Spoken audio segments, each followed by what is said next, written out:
এতগুলো স্টুডেন্টের জন্য এতগুলো প্রার্থী, এখন সবাই তো মোটামুটি লিফলেট দিয়ে প্রচারণা করবে। তো আমি হচ্ছে লিফলেটটা দিচ্ছি না, কারণ লিফলেট যদি আমার 2 টাকা বা 3 টাকা করেও খরচ হয়, আমি তো 5,000-এর নিচে তো লিফলেট ছাপাবো না। তো সেক্ষেত্রে আমার অলমোস্ট 15 থেকে 20,000 টাকা খরচ হবে।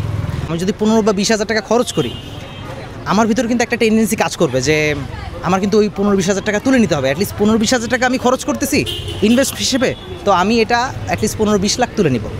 তো আমার ভিতরের জন্য এই জিনিসটা টোটালি কোনো মতেই কাজ না করে। সো আমি এই কারণে হচ্ছে মানে টোটালি কোনো এই কাগজের মানে পোস্টার, ব্যানার, লিফলেট বা হ্যান্ডবিলের দিকে যায় নাই। বলে পোস্টার বানাইছেন, ইভেন কয়েকদিন পরে দেখলাম প্রক্রিয়া বেশি নিয়েও গেছেন, তো ওখানে একটা বড় টাকার পয়সার অপচয়। এখন আমাদের এই ঢাকা বিশ্ববিদ্যালয় চলে হচ্ছে জনগণের টাকায়, তো এখানে আমি মনে করি টাকাটা অপচয় করা ঠিক না।